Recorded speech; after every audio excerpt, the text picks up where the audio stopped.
नमस्कार, फिर पैसा बोलता है में आपका स्वागत है। मैं आनंद श्रीनिवासन। आज मार्केट में बवाल मच गई। लगभग 160 पॉइंट नीचे ओपन हुई निफ्टी और लगभग एक समय 200 पॉइंट तक नीचे थी। फिर से मार्केट रिकवरी हुई। एक बार तो प्लस में गई, उसके बाद फिर मार्केट गिरी, फिर रिकवरी हुई और अंत में 25,492 में क्लोज हुई, 25,492। मेरा ख्याल है कि जब मार्केट गिरी तो इसे काउंटर करने के लिए जो डोमेस्टिक इंस्टीट्यूशनल इन्वेस्टर्स हैं उन्होंने बैंक निफ्टी की सहारा ली और उसे 350 पॉइंट ऊपर उठाई। इसमें ICICI bank, AU small finance bank, IDFC first, इन जैसे बैंक में भरपूर खरीदी हुई और मार्केट को ऊपर लाया गया। जैसा मैंने आपको कहा है कि ये लिक्विडिटी कर रही है, बहुत दिन के लिए ये चलेगा नहीं। मैं क्यों कह रहा हूँ ऐसा? पहला तो रिटेल इन्वेस्टर ने अपने पैसा से इसको रैली को जीवित रखा। उसके बाद आरबीआई ने उसको मदद करने के लिए 1 करोड़ तक लोन देने का परमिशन दे दी सिर्फ बैंक्स को। बैंक्स और एनबीएफसीज इस स्टॉक मार्केट को फाइनेंस कर रहे हैं, लोगों मार्जिन में खरीद रहे हैं। मार्जिन का मतलब ये है कि आपके पास कुछ स्टॉक्स हैं, इसे आप गिरवी रखें, आपको कुछ और रकम मिलता है, उस रकम से आप दूसरे स्टॉक खरीदते हैं, उसको भी लिवरेज करते हैं। तो आखिर में आपका पैसा हो जाएगा। अगर आपके पास 50 लाख का पोर्टफोलियो है, आप इसे लगभग 2 करोड़ तक फाइनेंस कर सकते हैं स्टॉक में। जब स्टॉक का प्राइस गिरता है, लॉस बैंक को नहीं होता है, आपके 25% में होता है। अगर आपने 25 लाख का स्टॉक को लिवरेज किया है लगभग 1 करोड़ के लिए, तो अगर मार्केट 10% गिरता है तो आपका 10 लाख का स्टॉक 15 लाख हो जाएगा। नहीं तो आपको 10 लाख और पैसा डालना पड़ेगा। तो यही मार्जिन प्रेशर है। अगर 15% मार्केट गिर गई तो आपका स्टॉक प्रेशर में हो जाएगा। तो लेकिन ये बहुत खतरनाक खेल है, लेकिन लोग खेल रहे हैं। इसमें प्रॉफिट बनाना भी बहुत मुश्किल है, क्योंकि अगर आप ब्रोकर से ले रहे हैं तो 15-16% का ब्याज है। अगर आप बैंक से ले रहे हैं तो 12 से 14% का ब्याज है। इतना पैसा स्टॉक मार्केट में बनाया नहीं जा सकता। हर दिन, हर महीने, हर साल 12 से 14% नहीं बनता। लेकिन ब्याज तो आपको हर महीने, हर क्वार्टर, हर दिन, हर साल भरना पड़ेगा। वंस अ मंथ तो भरना ही पड़ेगा। तो आपको सोच समझ के ये करना चाहिए।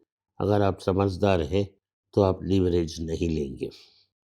अगर दूसरी बात ये है कि हमें संकेत मिलते हैं कि ये ओवरडन है, क्योंकि आईपीओ मार्केट में क्या हो रही है। आरबीआई ने कहा है कि आईपीओ में भी बैंक्स फाइनेंस कर सकते हैं 25 लाख की। तो अगर आप 5 लाख डालेंगे तो बैंक आपको 25 लाख डालेगा। आप 30 लाख तक का स्टॉक्स को बिड कर सकते हैं। अगर आपको 30 लाख का स्टॉक मिल गया तो बैंक बेच के अपना 25 लाख बाहर निकाल देगा।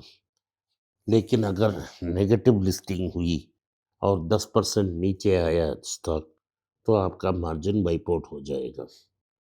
और अगर आप मार्केट में 10% प्लस लिस्ट होने से ही आपको कुछ मीनिंगफुल फ़ायदा मिल सकता है, क्योंकि इसमें एप्लीकेशन मनी और उसके बाद ब्रोकरेज फीस और उसके बाद ब्याज, ये 3 कॉस्ट एलिमेंट्स हैं।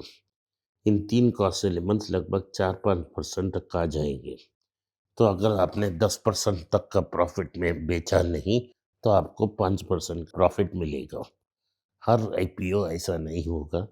जैसा टाटा कैपिटल का भी अच्छा लिस्टिंग नहीं हुआ, जो एमटीआर बहुत अच्छा बड़ा सा ब्रांड है साउथ इंडिया से, उसका भी इतना अच्छा लिस्टिंग नहीं हुआ। तो आज स्टड हेलमेट जो डोमिनेट कर रही थी भारत की हेलमेट मार्केट में, उसका भी लिस्टिंग अच्छा नहीं हुआ। तो अभी ग्रो, लेंसकार्ट, एसबीआई, ज़ेप्टो, ये सब म्यूचुअल फंड्स आने वाले हैं और इसमें से लोगों को भरपूर फ़ायदा नहीं मिलेगा और इससे कुछ लोगों का लॉसेस भी बढ़ सकता है।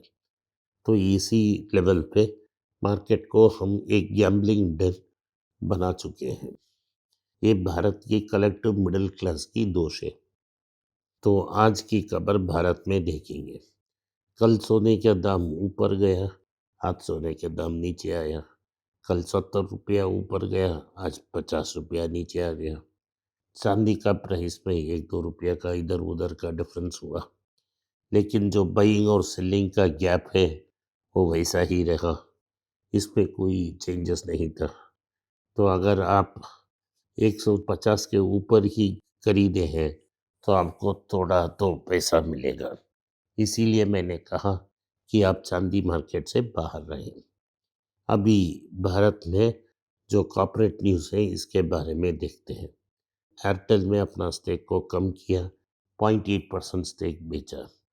इसमें एयरटेल का प्राइस में बहुत इफेक्ट लाया और लगभग 4% प्राइस गिर गई। डॉक्टर रेड्डी ने कहा है कि वो यूरोप और अमेरिका में ग्लोबल ब्रांड्स के साथ टाई अप करेंगे और उस प्रोडक्ट्स को इंडिया और इमर्जिंग मार्केट्स में लाएंगे, उसे मार्केट करेंगे। इससे उनका जो टर्नओवर और प्रॉफिट्स बढ़ेगा। बेसिकली नैटको और डॉक्टर रेड्डी ये कोशिश कर रहे हैं जो उनकी प्रॉफिट्स डेवलपमेंट की एक्सक्लूसिविटी से ख़त्म होने से हिट हो गई है, इसे मैनेज करने के लिए और अनेक प्रोडक्ट्स लॉन्च कर रहे हैं। दोनों ही वीगोवी और एली लिली की प्रोडक्ट्स कॉपी कर रहे हैं। ये रहा डॉक्टर रेड्डी का न्यूज़। जाइडस लाइफ साइंसेस में 39% की प्रॉफिट की आई थी इंक्रीज, लेकिन ये अदर रीजंस के कारण हुई है। ये सेल्स के बदौलत नहीं हुई है, ये इसीलिए हुई है क्योंकि फॉरेक्स में उनका एक्स्ट्राऑर्डिनरी गेन्स था।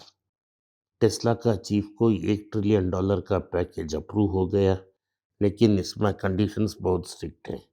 $1 ट्रिलियन उनको स्टॉक्स में मिलेगा जब वो टारगेट्स को मीट करेंगे। ये टारगेट्स मार्केट कैप को भी इंक्लूड किए है और उन्होंने कहा है कि जो आज 1 ट्रिलियन के आसपास है मार्केट कैप, इसे 8.5 ट्रिलियन तक लेके जाएंगे। ये बहुत मुश्किल काम है। ये रहा टेस्ला का न्यूज़। इसके बाद हम देखते हैं कि हिंडाल्को में क्या हुआ। हिंडाल्को, मैंने कल आपको बताया कि मार्केट में हिंडाल्को की प्राइस की करेक्शन थी। हिंडाल्को की प्राइस की करेक्शन इसीलिए थी क्योंकि उनकी ओवरसीज सब्सिडरी नोवालिस में एक आग लग गई। उसमें बड़े पैमाने में नुकसान हुआ, लेकिन कंपनी का इंश्योरेंस ने 80% कवर कर ली और कंपनी को सिर्फ 20% अपना कवर करना पड़ा। ये एक अमेरिका में उनका मेजर प्लांट में हुआ था, लेकिन मार्केट का ये डाउट था कि ये 20% हिट जो वो ले रहे हैं वो फ्री कैश फ्लो का फिट करेगी। इसीलिए हिंडोल्को की दाम और ग्रासिम जो होल्डिंग कंपनी है, दोनों की दाम में बड़ा फॉल आपको देखना पड़ा। तो और न्यूज़ है कि टेक महिंद्रा की प्राइसेस में 2% की गिरावट थी। जैसा मैंने कहा है, टेक महिंद्रा को बड़े 3 कंपनियों के बीच जो गैप है वो बढ़ता जा रहा है। अगला ये है कि 18,000 जो बाईबैक अनाउंस किया था इन्फोसिस ने, जहां उन्होंने कहा था कि वो शेयर्स को खरीदेंगे, उस शेयर बाईबैक का रिकॉर्ड डेट उन्होंने अनाउंस की है, वो है 14 नवंबर। अगली न्यूज़ ये है कि फेसबुक ने अपने एआई ड्रीम्स को फाइनेंस करने के लिए $30 बिलियन की कर्ज ली है। इस $30 बिलियन की कर्ज को लेने में उन्होंने एक स्लाइट ऑफ हैंड की है। उन्होंने अनेक शेल कंपनीज बनाई है। शेल कंपनीज में कोई बड़ा ट्रांजैक्शन नहीं होता है और उस शेल कंपनीज के द्वारा ये बोरोइंग कर रहे हैं ताकि ये ऑफ बैलेंस शीट रहे। तो अब ओल्डर एनालिस्ट जैसे मैं और मेरे भाई के पास ये आइडिया है कि एनरॉन में भी ऐसा ही हुआ था। मैं ये नहीं कह रहा हूँ कि फेसबुक एनरॉन बन जाएगा, लेकिन ये तो वार्निंग साइंस है। आज के लिए इतना ही। आपने इस पॉडकास्ट को सुना, इसके लिए मैं आपका आभारी हूँ। हो सके तो वीडियो को लाइक कीजिए, चैनल को सब्सक्राइब कीजिए और बेल नोटिफिकेशन दबाएं। इस वीडियो को अपने दोस्त और रिश्तेदार के पास भेजें और उन्हें देखने की आग्रह करें। नमस्कार, धन्यवाद, जय हिंद। नीचे एक ईमेल स्क्रॉल हो रहा है, इसका ईमेल एड्रेस है पैसा बोलता है .np@gmail.com। अगर आप मुझसे संपर्क करना चाहते हैं तो इस ईमेल में मेल भेजें, मेरी टीम आपसे बात करेगी। फिर से बता रहा हूँ मैं, पैसा बोलता है .np@gmail.com। इसमें आप मेल भेज सकते हो, मेरा टीम आपसे संपर्क करेगा।